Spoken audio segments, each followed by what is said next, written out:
Hello everyone, स्वागत है आपका डिमांड सप्लाई ट्रेडर में। तो आज हम इस वीडियो में देखेंगे कि वीकली मार्केट ओवरव्यू कि इस वीक जो है बाज़ार कैसा रहेगा। तो बिना किसी देरी के वीडियो शुरू करते हैं। सबसे पहले मैंने निफ्टी का चार्ट ओपन किया है और ये मंथली टाइम फ्रेम है। तो जैसा कि मैंने पहले भी आपको बताया था, ये वाला जो डिमांड जोन था, पहले इसकी क्लोजिंग नहीं थी, लेकिन अभी एक और कैंडल के साथ इसकी क्लोजिंग हो गई है। तो ये अच्छा खासा एक डिमांड जोन बन गया है, जो कि एक भयंकर सेलिंग को भी रोक सकता है एक बार के लिए। तो यहाँ पे प्राइस जब भी आएगी हम निफ्टी में बुलिश हो जाएंगे। जैसे ये डिमांड जोन बन रहा था, तो इसमें निफ्टी का एक और ये वीकली का डिमांड जोन है, जो कि अच्छा खासा है, ये भी प्राइस को रोकेगा। तो रोकने के लिए एक ये साइड भी है अपने पास, और अप साइड में जो ये हमें सेलिंग देखने को मिली थी, ये एक इस वीकली के सप्लाई जोन की वजह से मिली थी। और अब मैंने बताया था कि हो सकता है अगर डाउन साइड में यहाँ तक भी आ सकती है प्राइस, और इन दोनों के बीच से भी प्राइस में अप मूव देखने को मिल सकता है, क्योंकि ये वाले एरिया मेरे को काफ़ी अच्छे लगते हैं।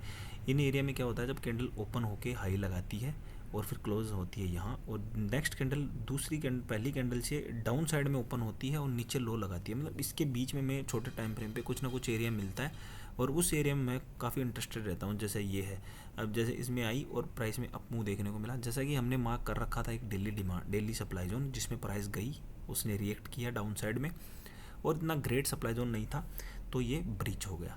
अभी क्या है, प्राइस में हमने पिछले वीक देखा था कि ये जो बॉटम एरिया है, यहाँ पे प्राइस आएगी तो प्राइस रिएक्ट करेगी, और किस हिसाब की सेलिंग है उस हिसाब से हम देखेंगे कि प्राइस यहाँ तक आ सकती है इस वाले। तो ऐसी कोई ज़्यादा खास सेलिंग थी नहीं, तो इसी एरिया ने रोक के और प्राइस में अप मूव देखने को मिला। ये वाला जो अभी सप्लाई जोन बना था, इसमें प्राइस अभी है, अभी ये ब्रीच नहीं हुआ है, तो ये रेड बेस कैंडल ही है। तो अभी देखते हैं ये यहाँ से एक डाउन मूव देखने को मिलता है या फिर अप मूव। अगर ये रेंज ब्रेक हो जाती है तो हम अप साइड में रहेंगे, और अगर डाउन साइड में आती है तो ये हमारे पास ये वाला सपोर्ट रहेगा, डेली डिमांड जोन। तो निफ्टी के चार्ट में इतना ही।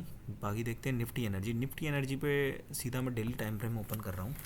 तो इसमें आप देखोगे तो हमने जो देखा था पिछले वीक, दिल्ली के सप्लाई जोन में निफ्टी एनर्जी थी, और मैंने बोला था निफ्टी एनर्जी और निफ्टी एनर्जी दोनों के स्टॉक में हमें थोड़ा दूरी बनानी नहीं चाहिए, क्योंकि इसमें अच्छी खासी सेलिंग देखने को मिल सकती है। यहाँ से इसमें एक सेलिंग आई, नीचे रोकने के लिए कोई स्ट्रॉन्ग पॉइंट भी नहीं था, इसलिए मैं इसमें काफ़ी कुछ कर भी नहीं रहा था। मैंने निफ्टी एनर्जी से इस वीक में दूर ही रहा था। और यहाँ कहीं से इसमें एक बाइंग आई, और ये वाला दिल्ली का सप्लाई जोन है, तो दिल्ली के सप्लाई जोन भी देखो कितनी भयंकर सेलिंग लेके आए। मतलब इसमें क्या हो रहा है कि जो सप्लाई जोन है वो रिएक्ट कर रहे हैं और डिमांड जोन टूट रहे हैं। अभी इसमें डिमांड जोन है भी नहीं, ये वाला एक एरिया है। अगर यहाँ प्राइस आती है तो हो सकता है, अगर मेरे को निफ्टी एनर्जी में किसी स्टॉक में मेरे को ट्रेड मिलेगी, तो मैं उस ट्रेड को लूँगा और क्विक ट्रेड लेके एग्जिट हो जाऊँगा, क्योंकि इसमें जो फिर एरिया है अच्छा खासा, वो यहाँ कहीं के आसपास है, जो कि काफ़ी दूर है। बाकी देखते हैं निफ्टी बैंक जो है निफ्टी से भी ज़्यादा अच्छा लग रहा है मेरे को, क्योंकि इसका जो मंथली का डिमांड जो है वो तो बहुत शानदार लग रहा है। अगर अगर किसी भी वजह से सेलिंग आती है तो ये एरिया सफिशिएंट है उस सेलिंग को रोकने के लिए। और बाकी मैं आपको बताता हूँ इसके वीकली टाइम फ्रेम पे। तो वीकली के अंदर इसने 2 डिमांड जोन बनाए, जो कि अच्छे हैं। हो सकता है अभी ये क्या है, ये वाला वीकली का डिमांड जोन भी मेरे को काफ़ी अच्छा लग नहीं रहा है, क्योंकि इसकी जो विक है अपनी लेग आउट के बराबर ही है, और इसमें भी सेम सा है। तो मुझे लग रहा है कि इन दोनों के बीच से बीच से एल मार्किंग के हिसाब से प्राइस चल सकती है निफ्टी बैंक में। बाकी निफ्टी एफएमसीजी में देखते हैं। निफ्टी एफएमसीजी में मैंने वीकली टाइम फ्रेम ओपन किया है, और जैसा कि मैंने बताया था कि ये जो है वीकली टाइम फ्रेम को अप्रोच कर रहा है, वहाँ से हमें एक अप मूव देखने को मिलना चाहिए। तो ये वीकली टाइम फ्रेम पे ये आया और हमें थोड़ा बहुत अप मूव देखने को मिला। अभी ये क्या है, कंसोलिडेशन करके थोड़ा साइडवेज हो रहा है, क्योंकि कहीं ना कहीं ये इस बॉटम एरिया को अप्रोच करने की कोशिश कर रहा है। अभी इसमें मैं थोड़ा वेट करूँगा क्या ये एक्शन बनाता है। अगर ये मेरे को यहाँ पे मिलता है तो निफ्टी एफएमसीजी के स्टॉक में मैं बुलिश हो जाऊँगा, और जो भी मेरे को कोई स्विंग ट्रेड मिल रही होगी उसको इनिशिएट करके और यहाँ से लॉन्ग लूँगा। अगर यहाँ पे मेरे को नहीं मिलता है, ये साइडवेज ही रहता है, तो मैं इसके स्टॉक में कुछ भी नहीं करूँगा। हाँ, अगर किसी में अच्छी ट्रेड मिल रही होगी तो उसको लूँगा, लेकिन क्विक ट्रेड के रूप में। अगर यहाँ मिलेगा तो मैं अच्छे टारगेट के लिए उसे होल्ड करूँगा। बात करते हैं निफ्टी हेल्थ केयर की। तो निफ्टी हेल्थ केयर अभी क्या है, दिल्ली के सप्लाई जोन में है। हो सकता है यहाँ से ये ब्रीच भी हो जाए, लेकिन जब तक सप्लाई जोन में है तब तक हम इसमें रिएक्ट नहीं करेंगे, क्योंकि क्या पता सेलिंग भी आ सकती है। और सेलिंग आती है तो निफ्टी हेल्थ केयर के स्टॉक में भी सेलिंग आएगी। तो या तो ये मंडे को या तो इसमें सेलिंग आएगी तो यहाँ वाला एरिया रोकेगा इसको, और अगर बाइंग आती है स्टॉक में तो ये इसको ब्रीच कर जाएगा, फिर मैं इस एरिया में भी इंटरेस्ट हो जाऊँगा। यानी मेरे को इस रेड बेस कैंडल में भी अगर एंट्री मिलेगी दोबारा तो मैं इसमें एंट्री लूँगा, इसके स्टॉक में भी एंट्री बनाऊँगा। बात करते हैं निफ्टी आईटी की। तो निफ्टी आईटी का जैसे मैंने बताया था कि अच्छा खासा आप निफ्टी आईटी में देखने को मिल सकता है, क्योंकि निफ्टी आईटी जो है कंटिन्यूस सप्लाई जोन को ब्रीच कर रही है और अच्छे खासे डिमांड जोन, दिल्ली के डिमांड जोन बना रही है। ये देखो सारे डिमांड जोन अच्छे हैं इसमें रोकने के लिए ऊपर की साइड में 38,400 से पहले कुछ भी नहीं है। तो अगर हमें मिलता है कोई किसी इसके स्टॉक में ट्रेड तो हम लेंगे, और बाकी अगर डाउन आता है तो ये वाला एरिया, ये वाला एरिया, ये वाला एरिया और ये इस सारे प्राइस को रोकेंगे और अच्छा खासा आप मुँह दिखाएंगे।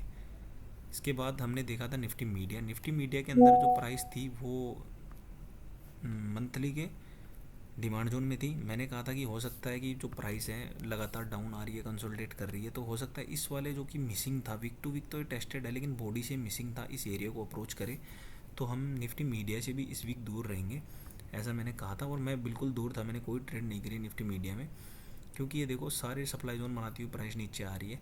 तो जब तक हमें कंफर्मेशन नहीं मिलती कि कोई सप्लाई जोन टूटे या अच्छी खासी बाइंग आए, तब तक हम इसमें कुछ नहीं करेंगे। इस वीक भी मैं थोड़ा दूर रहूँगा। बाकी हो सकता है एक नेटवर्क 18 जो स्टॉक है उसमें मेरे को एक MIT ट्रेड मिल रही है, मैं उसमें ट्रेड इनिशिएट कर सकता हूँ। बाकी इसमें मैं थोड़ा दूर रहूँगा। बात करते हैं निफ्टी मेटल की। तो निफ्टी मेटल को हमने देखा था, निफ्टी मेटल में वीकली का एक डिमांड जोन था जिसमें प्राइस आई और ये अप मूव देखने को मिला। और अभी भी ऐसा नहीं है कि अभी ये एक सप्लाई जोन में है, इसमें तो ये रिएक्शन देगा नीचे की साइड में, डाउन साइड में हमारे पास दिल्ली का डिमांड जोन है, जैसे इसमें मिलेगा दोबारा इसमें ट्रेड इनिशिएट करेंगे। बात करते हैं निफ्टी फार्मा की। तो निफ्टी फार्मा भी जो है दिल्ली के सप्लाई जोन में है और बाइंग अच्छी आती है तो ब्रीच भी हो सकता है, और नहीं आती है तो यहाँ से डाउन आता है तो ये एरिया नहीं रोक पाएगा, फिर यहाँ कहीं के आसपास हम इसमें ट्रेड इनिशिएट करेंगे। और निफ्टी प्राइवेट बैंक जो कि ये वाला मंथली का सप्लाई जोन था, अभी ये ब्रीच हो गया है, तो ये वाले जो वीकली के डिमांड जोन दोनों है वैलिड है। हम इन दोनों में जैसे हमें प्राइस देखने को मिलेगी, हम निफ्टी प्राइवेट बैंक में भी ट्रेड इनिशिएट करेंगे। बात करते हैं निफ्टी इंडिया डिफेंस की। तो निफ्टी इंडिया डिफेंस के बारे में बताता हूँ आपको। ये वाला जो डेली डिमांड जोन था, इसमें मैंने कहा था कि यहाँ पे अगर प्राइस आएगी तो हम इसमें व्यू अपना बुलिश रखेंगे। हमने HCL में ट्रेड इनिशिएट भी करी थी, और अभी जो एरिया बन रहा है वो ये है, यहाँ प्राइस मिलेगी तो दोबारा इसमें इनिशिएट करेंगे। Nifty PSU bank. तो निफ्टी PSU बैंक की जो है स्ट्रक्चर मेरे को सबसे अच्छी लग रही है, क्योंकि इसके अंदर क्या है, देखो वीकली पे इतने शानदार एरियाज़ बन रहे हैं। वीकली का ये डिमांड जोन, ये वाला डिमांड जोन, ये इनमें कभी भी प्राइस आती है तो हम निफ्टी PSU बैंक में बाई करेंगे। और सबसे बढ़िया जो सेक्टर मेरे को अभी लग रहा है वो भी निफ्टी PSU है। ये वाला दिल्ली का एरिया भी सफिशिएंट है, यहाँ वाला बॉटम एरिया भी सफिशिएंट है, और यहाँ पे मिलेगी तो भी इसके स्टॉक में बाई करेंगे।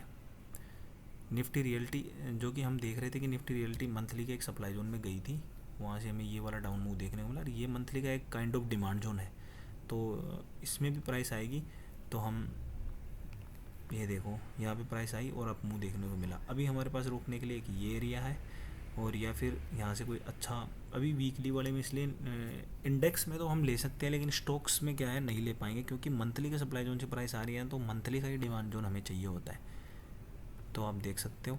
बाकी मैं निफ्टी ऑटो का भी बता देता हूँ। निफ्टी ऑटो में क्या है कि काफ़ी कंसोलिडेशन हो गया है। मंथली का सप्लाई जोन था जिसमें कई दिनों से कंसोलिडेशन चल रहा है, तो अभी मुझे लग रहा है कि ये ब्रीच हो जाना चाहिए, और डाउन साइड में हमारे पास ये एरिया और ये एरिया है, और अभी निफ्टी ऑटो जो है इसमें एक अप मूव देखने को मिल सकता है। बाकी लगभग जो इंडेक्स हमने देखे हैं उनमें कई सप्लाई जोन में है, तो कई सप्लाई जोन को अप्रोच कर रहे हैं, तो हो सकता है इस वीक भी थोड़ा साइडवेज टू डाउन रहे, या फिर अगर कोई अच्छी खासी बाइंग आती है तो हम बुलिश हो जाएंगे स्टॉक्स में। भाई इस वीडियो में इतना ही, उम्मीद आप सबको समझ में आया होगा। बाकी किसी की कोई क्वेरी हो, डाउट हो तो वो पूछ सकता है कमेंट करके। जय हिंद, जय भारत।